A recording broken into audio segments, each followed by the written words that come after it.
Assalamualaikum warahmatullahi wabarakatuh. Waalaikumsalam warahmatullahi wabarakatuh.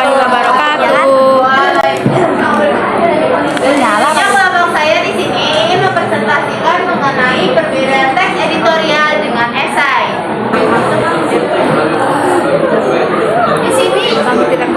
Di sini saya akan membacakan teksnya, yaitu belajar online. Saat ini akibat terjadinya pandemi COVID-19, banyak sekolah memutuskan untuk melaksanakan proses belajar mengajar secara online. Hal ini terkait dengan keputusan Menteri Pendidikan dan Kebudayaan di Indonesia yang menyarankan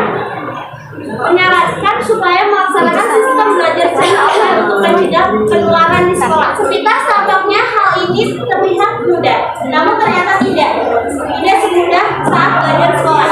Banyak isu dan masalah yang terjadi selama proses belajar mengajar dan dilaksanakan secara online. Awalnya saat ini menuai banyak kontroversi di kalangan orang tua. Pasalnya hal ini memaksa semua orang tua untuk menyediakan sarana online yang memadai, termasuk kuota internet yang cukup serta gadget yang sesuai.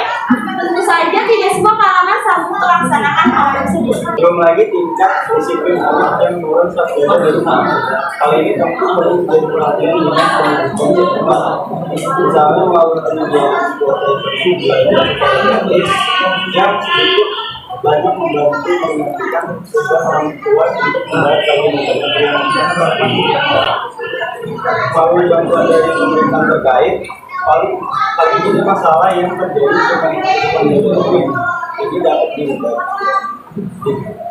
Jika tidak, tentu saja akan tetap banyak orang tua yang kurang setuju untuk belajar online bagi yang terdampak secara ekonomi dan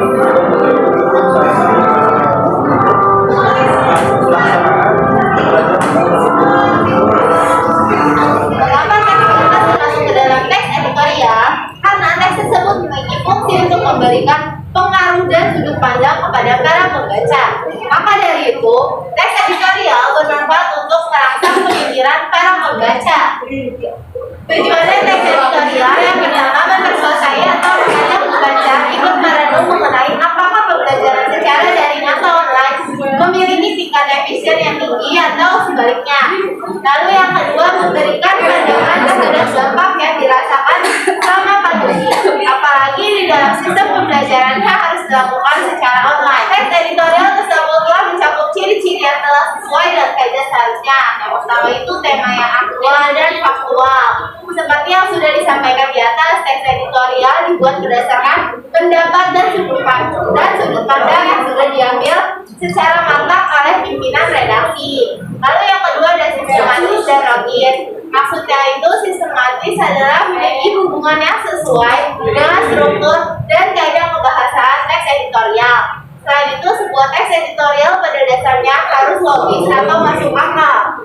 Lalu yang ketiga bersifat argumentatif. Maksudnya pendapat yang disampaikan dari teks editorial itu mengenai belajar online menuai banyak kontroversi di kalangan orang tua. Pasalnya hal ini memaksa semua orang tua itu untuk menyediakan sarana online yang memadai. Struktur teks editorial dalam belajar online yang pertama itu ada pernyataan pendapat, di mana saat ini akibat terjadinya pandemi COVID-19 banyak sekolah memutuskan untuk melaksanakan proses belajar mengajar secara online.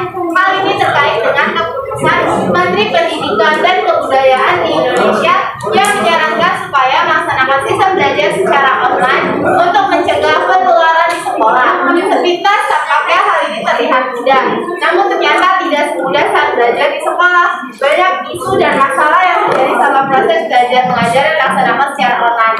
Jadi dari teks ini termasuk ke dalam pernyataan pendapat karena berisikan tentang pembukaan atau pendapat-pendapat yang memulai dari si berita ini. Lalu argumentasi. Bagian argumentasi itu terlihat pada paragraf ini karena menjelaskan tentang argumen tentang belajar online.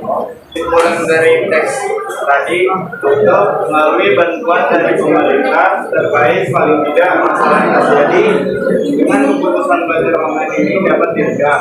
Jika tidak, tentu saja akan tetap banyak orang tua yang tidak setuju jika belajar online diperpanjang hingga akhir tahun, terutama bagi yang terdampak secara ekonomi dan tidak memiliki cukup sarana dan pelaksanaan belajar online. Teks yang kedua, dampak COVID-19 terhadap ekonomi Indonesia. Virus corona atau lebih dikenal dengan COVID-19 memiliki dampak yang besar terhadap perubahan tatanan kehidupan manusia. Tidak hanya merugikan di bidang kesehatan, dampak COVID-19 ini turut mengalami perekonomian negara-negara di dunia termasuk Indonesia. United Nations Development Program memperkirakan bahwa pandemi COVID-19 ini dapat meningkatkan kemiskinan dan menurunkan kesejahteraan masyarakat. Apabila dampak ekonomi ini dipengaruhi dengan cepat dan tepat, dapat berakibat meningkatkan penderitaan global secara membahayakan kehidupan dan atas pencaharian selama beberapa tahun yang akan datang. Tambahkan sedikit, di Indonesia pemerintah mencoba menerapkan berbagai usaha untuk menekan dampak virus COVID-19 ini terhadap ekonomi negara. Salah satu yang dilakukan yaitu dengan bekerja dari rumah, bahkan sekolah-sekolah pun juga belajar dari rumah. Karena hal tersebut banyak industri-industri yang merupakan karyawannya. Selain itu, adanya COVID-19 ini meningkatkan penggunaan uang digital. Masih diketahui bahwa virus corona dapat menyerang di benda, salah satunya uang, sehingga masyarakat beralih menggunakan uang digital untuk menekan penyebaran virus. Di sisi lain, pemerintah juga mengeluarkan kebijakan di bidang ekonomi seperti menanggung pajak penghasilan, pelonggaran dari kredit, dan melakukan subsidi listrik. Jadi dapat disimpulkan bahwa adanya COVID-19 ini memiliki dampak positif dan negatif. Sebenarnya dampak negatif dari COVID-19 ini perlu segera diatasi supaya tidak menimbulkan efek negatif panjang di tahun-tahun berikutnya. Teks tersebut termasuk ke dalam esai karena teks tersebut merupakan sebuah karangan prosa yang membahas tentang dampak COVID-19 terhadap perekonomian Indonesia. Teks tersebut termasuk ke dalam esai karena memiliki struktur dalam penulisannya. Yang pertama, strukturnya yaitu pendahuluan. Di dalam pendahuluan menjelaskan secara umum ide atau gagasan mengenai virus corona atau COVID-19. Yang kedua, badan esai itu mengemukakan penjelasan tentang United Nations Development Program yang memperkirakan bahwa pandemi COVID-19 ini dapat meningkatkan kemiskinan dan menurunkan kesejahteraan masyarakat. Pemerintah yang mencoba menerapkan berbagai usaha untuk menekankan dampak virus COVID-19 ini terhadap perekonomian negara, dan selain itu adanya COVID-19 ini meningkatkan penggunaan uang digital. Dan yang ketiga yaitu adanya kesimpulan. Dan di dalam teks ini menyimpulkan bahwa adanya COVID-19 ini ternyata memiliki dampak positif dan negatif.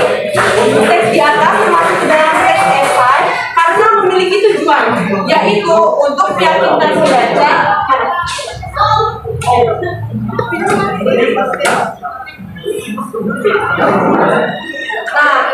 karena tujuannya itu untuk meyakinkan pembaca bahwa pandemi COVID-19 dapat meningkatkan kemiskinan dan menurunkan kesejahteraan masyarakat, apalagi bila tidak ditangani dengan cepat dan tepat.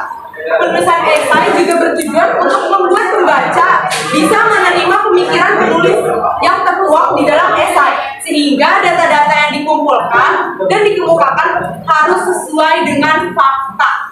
Kemudian, esai tersebut memiliki informasi mengenai topik dampak COVID-19 terhadap perekonomian Indonesia.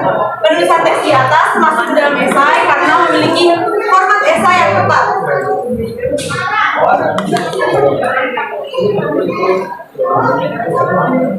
Jadi, format esai yang tepat itu yang pertama itu ditulis dengan bahasa Indonesia.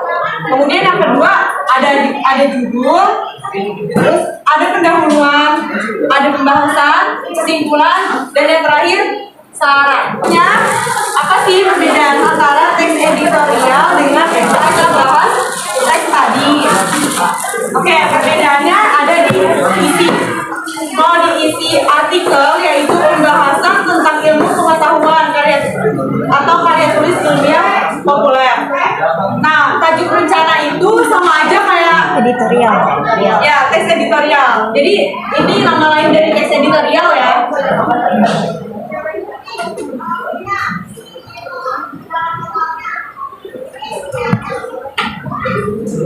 Ini contoh isinya yaitu penyajian pendapat penulis berdasarkan fakta atau data tentang peristiwa. Jadi kalau di teks editorial itu apa pendapat si penulis itu, tapi harus dengan fakta sama data-data yang ada tentang peristiwa itu ya. Kemudian kalau di dalam esai, penyajian pendapat pribadi penulis sebagai kesan terhadap peristiwa atau permasalahan. Udah kebayangkan bedanya? Kemudian dari segi bahasa, kalau artikel itu pastinya sesuai dengan tata bahasa baku EYD. Kalau teks editorial sama sesuai dengan tata bahasa baku EYD. Kemudian kalau esai, bahasanya khas, kemudian komunikatif dan sesuai dengan gaya penulis. Terus tidak harus taat pada kaidah kebahasaan. Jadi pakai bahasa kalian sendiri juga itu bisa kalau di esai. Kemudian cara penulisnya yaitu artikel, orang yang ahli dalam bidang pengetahuan yang ditulis. Jadi kalau artikel ini ada ahli bidangnya tersendiri penulis artikel. Nah kalau teks editorial itu biasanya wartawan senior atau editor dalam penerbitan. Kalau esai itu semua pihak dari semua kalangan kita juga bisa buat tulis esai. Kemudian penutupnya, kalau artikel berupa ringkasan, kesimpulan atau penegasan terhadap materi pembahasan. Kalau teks editorial itu berupa saran, anjuran atau ajakan kepada pembaca dan pihak-pihak yang terlibat dalam permasalahan. Nah kalau esai itu berupa penguatan terhadap pernyataan penulis itu. Apa tuh penguatnya dari apa yang kita tulis tadi?